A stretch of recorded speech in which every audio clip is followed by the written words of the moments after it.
បងប្អូនណាខ្លះអត់ទាន់រកមុខម្ហូបឃើញអាចសាកល្បងមកមុខនេះបានណាធ្វើឲ្យគឺដឹងតែឃ្លានបាយមកថាមិនត្រូវគឺថាអស់បាយពីឆ្នាំងទៀតបើបងប្អូនមានអារម្មណ៍ថាដូចថ្ងៃហ្នឹងអត់ចង់ញ៉ាំអីសោះអាចសាកមុខម្ហូបនឹងមុខនេះធ្វើឲ្យគឺចង់ញ៉ាំវិញហើយបងប្អូនតិចអត់ជឿខ្ញុំចោលបងប្អូន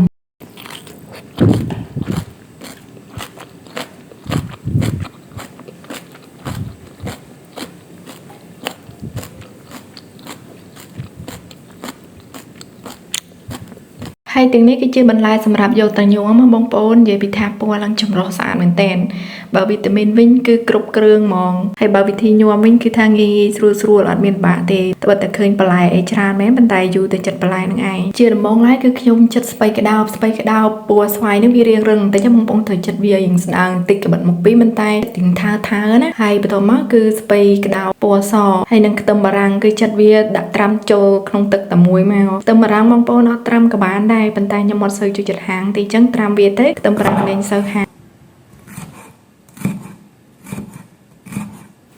ហើយខ្ញុំក៏មានម្ទេសប្លោកពណ៌ក្រហមចិត្តជាសរសៃឲ្យប៉ិនស្មើគ្នាមកបងប្អូនហើយម្ទេសប្លោកពណ៌លឿងក៏ចិត្តជាសរសៃដូចគ្នាដែរហើយបន្ទាប់មកទៀតគឺម្ទេសពណ៌ខៀវនិយាយទៅម្ទេសហ្នឹងគឺដាក់ឲ្យគ្រប់ពណ៌មកបងប្អូនឃើញស្អាតហើយពណ៌វានីមួយរសជាតិក៏ខុសគ្នាដែរណាបន្ទាប់មកទៅសក់បងប្អូនខ្ញុំដាក់ទៅសក់មួយផ្លែដែរប៉ុន្តែខ្ញុំអត់យកស្នូលទេខ្ញុំចិត្តយកតែខាងហើយចិត្តជាសរសៃដូចគ្នាការ៉ុតខ្ញុំដាក់មកកណាត់ដែរបងប្អូនប៉ុន្តែខ្ញុំអត់ចិត្តទេបើសិនជាចិត្តវាក្រាស់ហើយរឹងចឹងហើយខ្ញុំឈូសយកសរសៃយ៉ាងស្ដើងតិចខ្ញុំដាក់សណ្តែកបដូងមួយចិបដែរហើយបន្ទាប់មកគឺពេញប៉ោះមួយផ្លែដែរបងប្អូនពេញប៉ោះហាន់យ៉ាងស្ដើងទៅពេញប៉ោះបងប្អូនដាក់ទុំក៏បានខ្ចីក៏បានដែរតែចំណងចិត្តហ្នឹងខ្ញុំដាក់យ៉ាងស្គៀលតិចទៅបើខ្ចីពេកវាយ៉ាងណាហើយទុំពេកវាជ្រៃចឹងខ្ញុំដាក់យ៉ាងស្គៀលហើយខ្ញុំក៏មានម្ទេសម៉ាឡេមួយផ្លែដែរដើម្បីលើកសម្រស់កាន់តែស្អាតណាហើយបន្លែទាំងអស់ហ្នឹងគឺខ្ញុំបានលាងសម្អាតរួចរាល់ហើយបងប្អូនថ្ងៃហ្នឹងដែរគឺខ្ញុំមានសាច់ជ្រូក3ជាន់ហើយនិងសាច់មាន់បន្តិចសាច់នេះគឺខ្ញុំស្ងោរហើយបងប្អូនស្ងោរហ្នឹងដាក់អំបិលបន្តិចទៅដើម្បីឲ្យវាមានជាតិណាឥឡូវខ្ញុំហាន់សាច់ជ្រូក3ជាន់ជា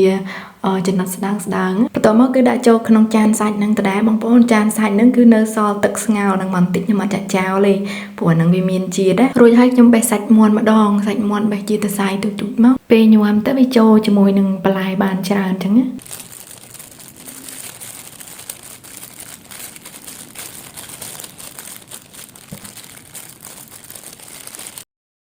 ឥឡូវផ្នែកសាច់ខ្ញុំរួចរាល់ហើយបងប្អូនចង់ដាក់គ្រឿងសមុទ្រក៏បានអីក៏បានដែរបន្ទាប់មកខ្ញុំស្រង់ស្ពៃក្តោបឲ្យវាស្រស់ទឹកមកហើយទុកវាម្ល៉េះខ្ញុំងាកមកធ្វើទឹកត្រីសម្រាប់ញ៉ាំម្ដង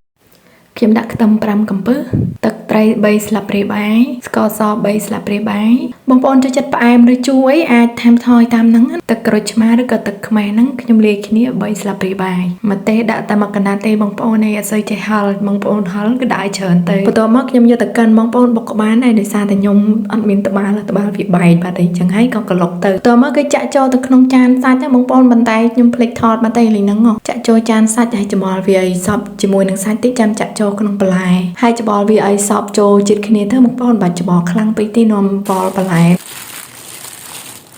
ចាក់បន្លែចូលឲ្យគ្រប់មុខទាំងអស់ទៅទុកតាស្លឹកជីបានហើយក្រោយគេចាំដាក់ហ្នឹងហើយនឹងស្ដេចដីចំពោះទឹកត្រីដែលខ្ញុំលាយប៉ុណ្ណឹងហើយបន្លែប៉ុណ្ណឹងគឺសាប់ប្រៃជូរល្មមបងប្អូនបើបងប្អូនមានបន្លែច្រើនជាងហ្នឹងអាចលាយទឹកត្រីច្រើនជាងហ្នឹងទៅហើយបើបងប្អូនចូលចិត្តជូរប្រៃអីអាចថែមថយលើនឹងបន្តិចតួចបានណាប៉ុន្តែបើរូបមន្តហ្នឹងសម្រាប់ខ្ញុំគឺល្មមចាអរគុណច្រើនបងប្អូនវីដេអូរបស់ខ្ញុំក៏មានតែប៉ុណ្ណឹងដែរទេ